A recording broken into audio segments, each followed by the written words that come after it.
everyone, and welcome to this week's News to You article, The Ocean Cleanup. We are going to learn about World Oceans Day, which is on June 8th, and a wonderful organization that is trying to tackle the world's trash problem that is plaguing the oceans all over the planet. So go ahead and read with me while I read out loud The Ocean Cleanup. June 8th is World Oceans Day. People celebrate helping oceans on this day. The world's oceans are full of trash, which is a big problem. The trash in oceans swirls together in a huge area called garbage patches. The trash hurts plants and animals that live in the oceans. Some animals eat the trash and become sick. An inventor from the Netherlands wants to clean up oceans. This inventor is 25-year-old Boyan Slat. Boyan first learned about the problem of trash in oceans in 2011 when he was 16 years old.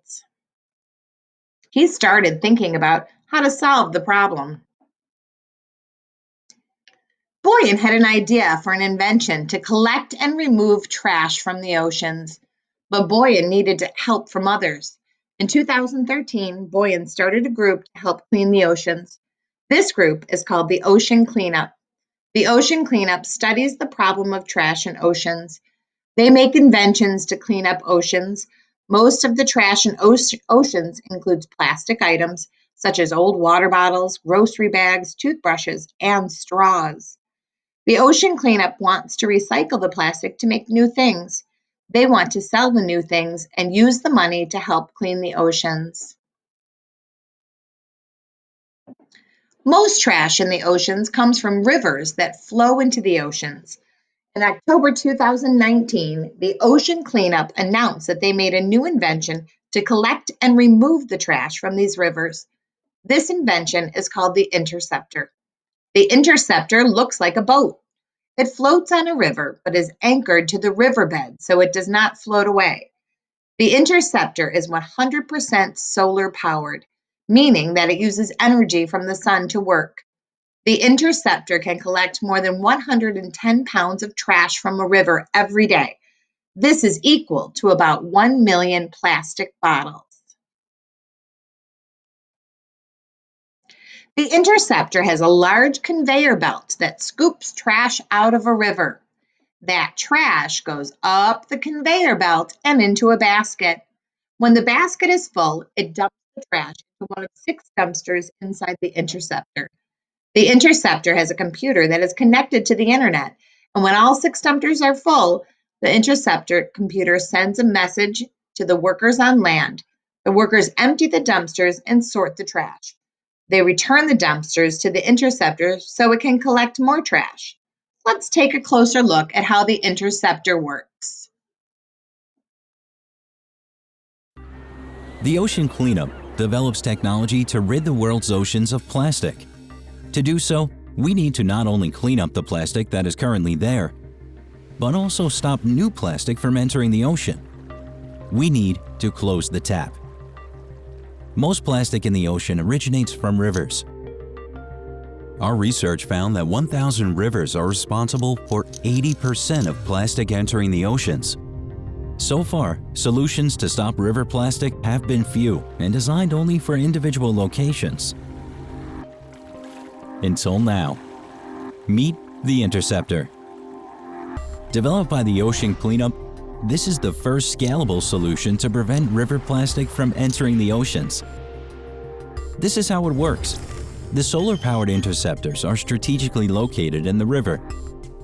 Debris flows into the system, while boats are still able to pass. The barrier directs waste to the mouth of the interceptor. Here, a conveyor belt extracts the debris from the water onto a shuttle. Because the system functions autonomously, the shuttle knows when to equally distribute the waste into one of 6 dumpsters located on a separate barge. At any time, operators can remotely access the Interceptor's dashboards from anywhere in the world. Once full, the Interceptor automatically sends a message to local operators.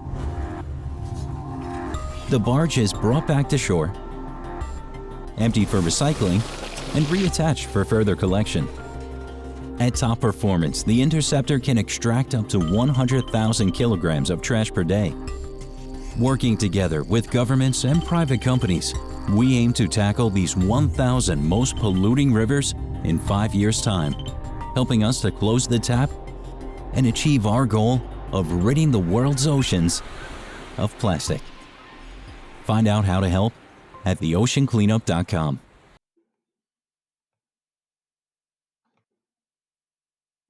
Interceptors are in 4 rivers now, and these rivers are in Indonesia, Malaysia, Vietnam, and the Dominican Republic. The Ocean Cleanup has a big goal. During the next 5 years, they want to put interceptors into 1,000 rivers around the world. The Ocean Cleanup studied the problem of trash in oceans and learned that 80% of the trash comes from these 1,000 rivers. The Ocean Cleanup wants interceptors to collect the trash in each of these rivers.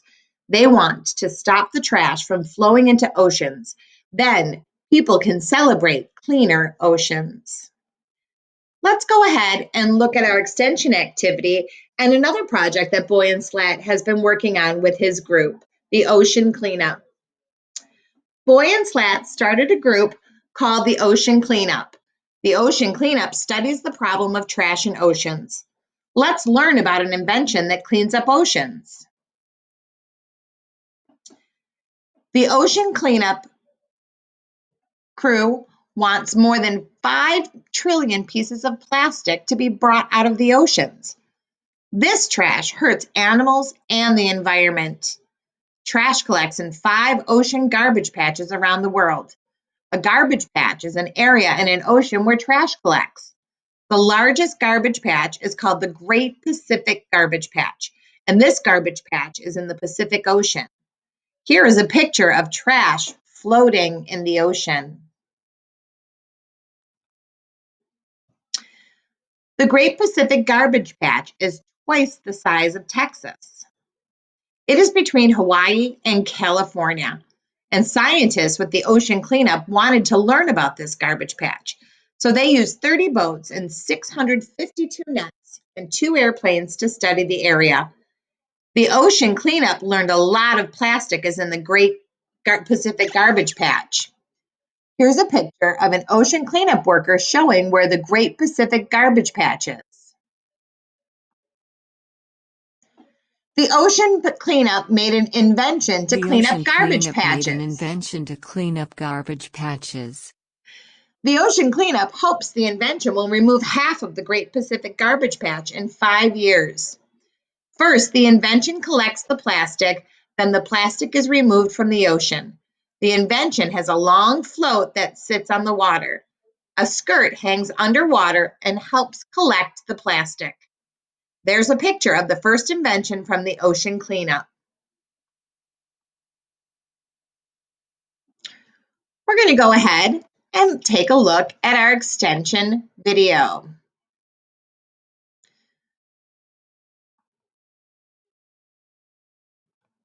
Let's look at this one. So the invention uses nature to work. The wind, the waves, and the ocean currents move the plastic and the invention through the water.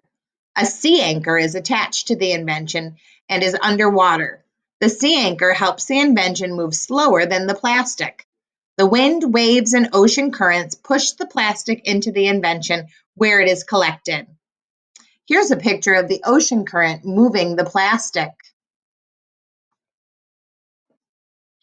Then the plastic is removed from the ocean. The invention moves the garbage patch collecting plastic. Workers on a large ship sort through the plastic when the invention is full. The ship is like a garbage truck for oceans. The ship moves the plastic from oceans. Some of the plastic is recycled. The Ocean Cleanup is recycling some of the plastic to make new products. Garbage patches hurt ocean animals and the environment. Plastic in garbage patches can be large and colorful, and some ocean animals think the plastic is food. The ocean animals eat the plastic and may become sick. Plastic in oceans can pollute the water too. Boy and Slat and the Ocean Cleanup wanted to solve the problem of trash in oceans. Here's a picture of a fish swimming near plastic.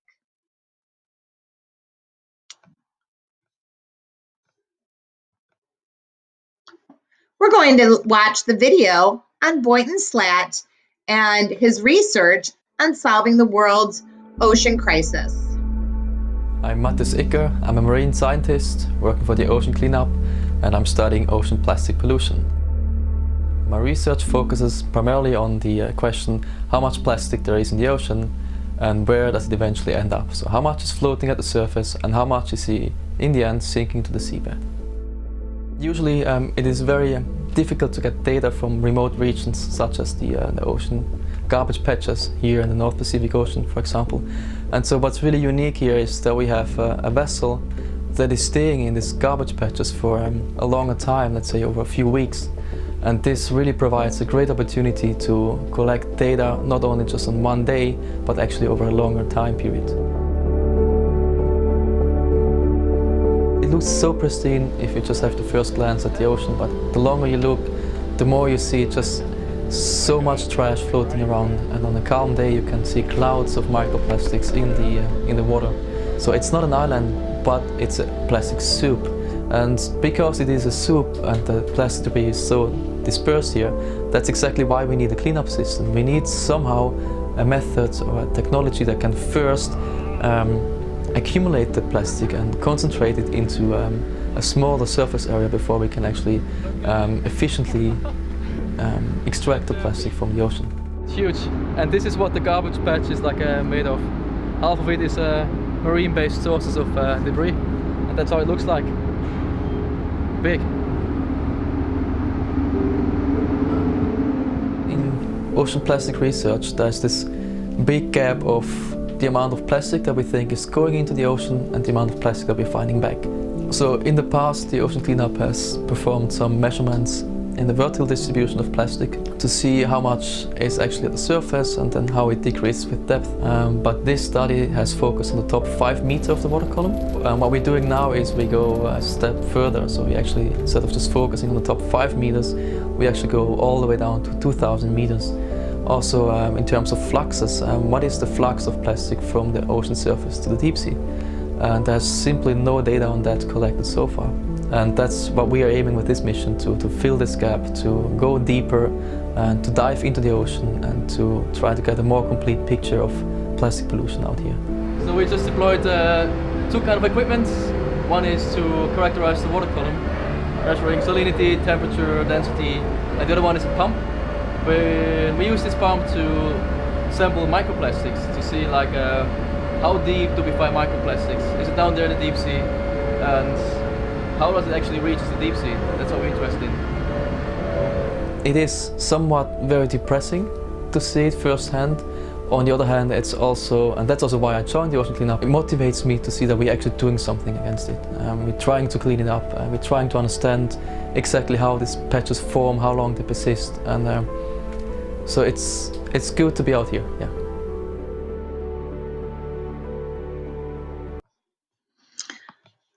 Great. So I hope you guys enjoyed this week's New York News to You story of the week. Totally looking at Boynton Slat and the Ocean Cleanup. And I want you to think about some ways that we're going to have some discussion questions on things that you can do to help reduce the amount of garbage that you create. What can you reuse in your house? How can you recycle your plastics so that they don't end up in the trash or in landfills or polluting our Earth's oceans? So have a great week, and remember, keep working hard.